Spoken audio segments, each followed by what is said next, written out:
पंचेंद्रिय के विषय के बारे में लिखा है कि इनको जितना जितना हम विकसित करते हैं या ये कहो इनकी पूर्ति करते हैं, उसका परिणाम क्या होता है? उसका परिणाम ये होता है कि आकुलता और ज़्यादा बढ़ती है। जैसे कि आग में ईंधन डालना अर्थात आग को कम करना नहीं होता, आग को और बढ़ाना होता है। जितना जितना ईंधन देते जाओगे उतनी उतनी आग और बढ़ती जाएगी। हमारे आचार्य भगवंतों की वाणी में यही कहा कि ये पंचेंद्रिय के विषय भी बिल्कुल उस आग की भांति है कि इस आग में तुम जितनी इनकी पूर्ति करने की कोशिश करोगे उतने उतने और बढ़ते चले जाते हैं। इसलिए लिखा गया कि तृष्णा की खाई खूब भरी, पर वह रिक्त रही, वह रिक्त रही, खाली ही रहती है। क्यों? भरना चाहिए, उसको पूर्ण होना चाहिए। उन्होंने कहा सागर में जितना भी जल आ जाए कभी भी वो संतुष्ट नहीं होता। बिल्कुल इंद्रियों की दशा भी बिल्कुल सागर की भांति हुआ करती है कि आप सागर में कितना भी सारे धरती का पानी भी अगर बह बह करके नदियों का उसमें जाकर के मिल जाए फिर भी वह तृप्त नहीं होता। पर ऐसे ही विषय कसायों की दशा संसारी आत्माओं की दशा है। इसलिए ज्ञानी जन जो कहते हैं कि बन सके है तो करना क्या है? अपने मन को और अपनी इंद्रियों को कंट्रोल करके रखो, बस, और कुछ नहीं करना है। एक बार ऐसे ही हम लोग जब नए नए दीक्षा हो गए और दीक्षा हो करके एक दिन बैठे आचार्य के पास, उस समय आचार्य बड़ा प्रतिक्रमण का अर्थ हम लोगों को समझा रहे थे, मुनि प्रतिक्रमण का। और पढ़ाते समय हम लोग क्लास के बाद जाकर के पूछे आचार्य से, ये तो आप जो बताते वो तो हम सब करना है, और क्या करना है? और बताओ हम लोगों को और क्या करना है? तो आचार्य जी कहते जो मन में जो तुम्हारा उपजा है कि और क्या करना है, ये कुछ नहीं करना है। क्या करना है? कि मन में जो तुम्हारा जो चल रहा है ना कि और क्या करना है, ये और को तो कोई ठौर नहीं होता। इसलिए शांति से मन में जो विकल्प तैयार कर रहे हो ये विकल्पों को नहीं करना, अपने इंद्रियों और मन को बिल्कुल शांत होकर के बिठा देना, यही करना है, और कुछ नहीं करना है। ज़्यादा मन की इच्छाएं पूरी करोगे, इंद्रियों की इच्छा पूरी करोगे, इसके बारे में और ऐसा करना है नहीं। मोक्ष मार्ग में कुछ नहीं करना, यही सबसे बड़ा करना है। विकल्प नहीं करना, यही सबसे बड़ा करना है। यहाँ बैठ करके अगर आप विकल्पों के तारतम्य में लग गए हो, राग देश की कथाओं में लग गए हो, अपने आप को थोड़ा सा ऐसा सोचने लगते कि अरे मेरा तो कोई बहुमान सम्मान नहीं है, तो समझ लेना अभी हम मोक्ष मार्ग में स्थिर नहीं है। कौन किसका सम्मान करता है, कौन किसका बहुमान करता है, मोक्ष मार्ग में साधु के लिए कहा गया है कि भाई करने वाला कराने वाला वो है, अपन कौन होते हैं। सामने वाले के ऊपर है कि वो आपको किस रूप में देखता है, उसकी इच्छा है। एक बात निश्चित है कि हम किसी की इच्छाओं पर अंकुश नहीं लगा सकते। लगा सकते क्या? हो सकता है आप सामने वाले के मन में हो रहा हो, नहीं कर पा रहा, वो बात एक अलग है। मन में तो उसकी सोच अलग अलग होती है। अगर हमारे मन जैसा सबका मन हो जाए, जैसा हम सोचते हैं, तो सबका मन ऐसा हो जाए, तो संसार में सबसे बड़ी हमारे भगवान भी कहते, तो हमारे भगवान तो कहते, हे भगवान, इस धरती के जितने भी प्राणी हैं सबके मन में जैसे मेरे मन में विचार हुआ है कि मैं संसार के विषय भोगों से परे होकर के और सब राग द्वेष की कथाओं को विराम दे करके आत्म कल्याण के मार्ग पर आया हूँ, वैसे सबकी सब आत्माएं आ जाएं।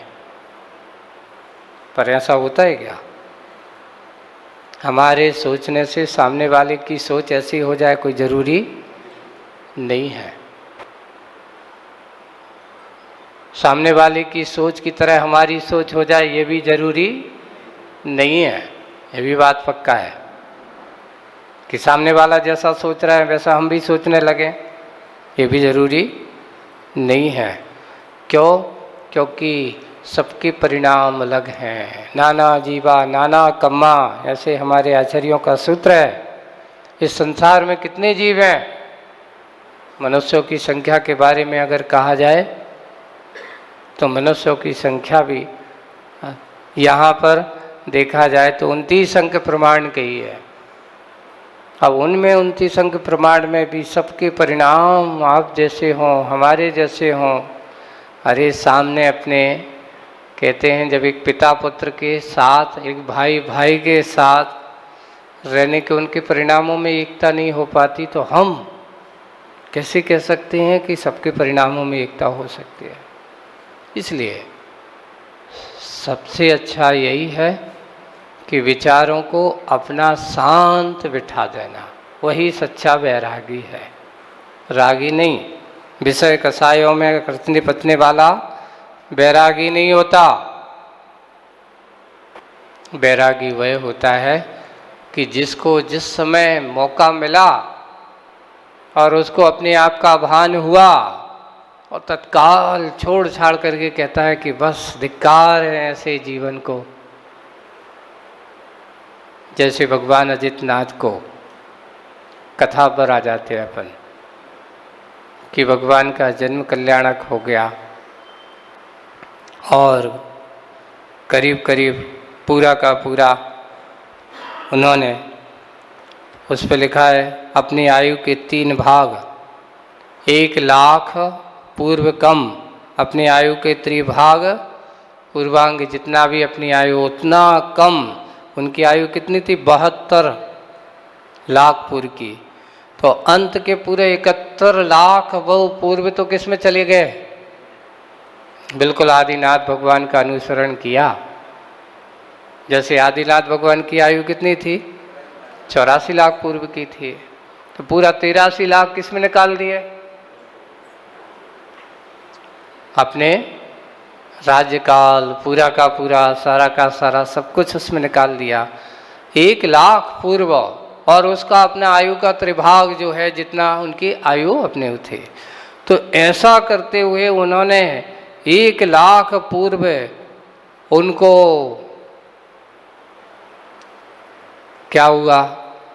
अब सब कुछ छोड़ छाड़ करके एक दिन उनको वैराग्य का कारण कैसे बनता है? अजितनाथ भगवान को वैराग्य का कारण क्या है? तो उन्होंने लिखा है कि एक दिन उत्तर पुराण में एक दिन अपने राजमहल की छत पर अजितनाथ कहो या महाराजा अजित नाथ कहो बैठे हुए हैं और विराजमान हैं। उन्होंने क्या देखा कि बादलों में से अचानक एक बड़ा उल्कापात